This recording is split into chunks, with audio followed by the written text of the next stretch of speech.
What's happening, guys? Welcome back to the channel. Today we're going to do a brief overview on the Ferrari 360 to give you an idea of what makes this car so special.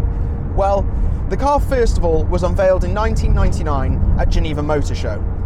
This car was incredible. It was designed by Pininfarina, and it was said that it took 3,000 hours in a wind tunnel to create the design. Obviously, this car leaves behind the designs that you see on the 348 or the 355, being very boxy and very kind of, dare I say, 80s. This car came along and people didn't really know what to think of it.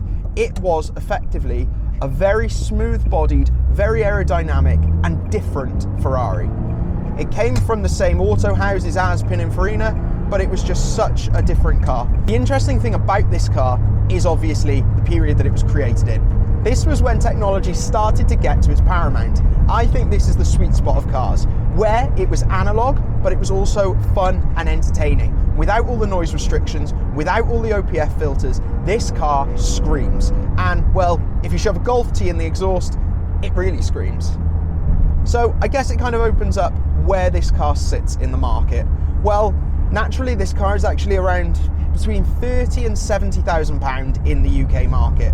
So you could be looking at, on the lower end, something like a 997, 911, or you could be looking towards the top end, something like a V10 Plus R8, which makes this car a pretty interesting alternative. Obviously, this car is not going to be the quickest in a straight line, and it's also not going to be the most usable, but it's a Ferrari. You've got that prancing horse on the front, and you have that noise or soundtrack to go with it.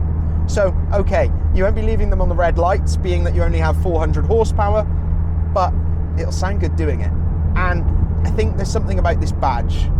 You could pull up in any car park, and a Ferrari's a Ferrari. Well, I hate to say it, but an R8 is still an Audi, and unfortunately, they get quite a lot of flack for that.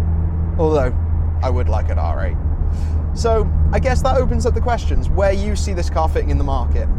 I think what makes it incredible is actually the rarity. So, as I went over or alluded to, this car is very rare. This is a V8 flat plane crank with a gated manual, which makes it one of only 352 in the UK. Further to that, this car is almost the equivalent of tailor-made before tailor-made was a thing, because the carpets were actually special order. So this car becomes quite a rare alternative to the supercars of today, which hopefully means a car like this will not lose money at least. So you can have relatively free motoring. But I suppose the only issue with that is the maintenance. Obviously, a car like this being older than the newer rivals is the fact that obviously it's going to be much more expensive to maintain. A clutch can cost up to £5,000, and further to that, you then have the technology inside it, which is, well, Italian and from the 2000s.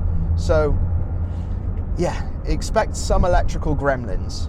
Like today, I got in the car, it's not been used for a week, and I had some lights on the dash. Nothing major, I know they'll go away, I know they're nothing to worry about, but if you have anxiety around cars and motoring, I don't think this is the car for you. So, I guess that opens up the question. What do you think of the Ferrari 360? And would you own one? Do you think that it's a car that you would buy nowadays? Or would you go for the modern alternatives?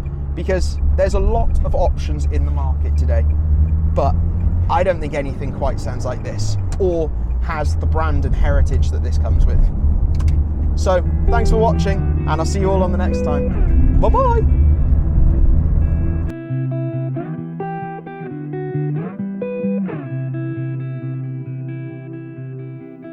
When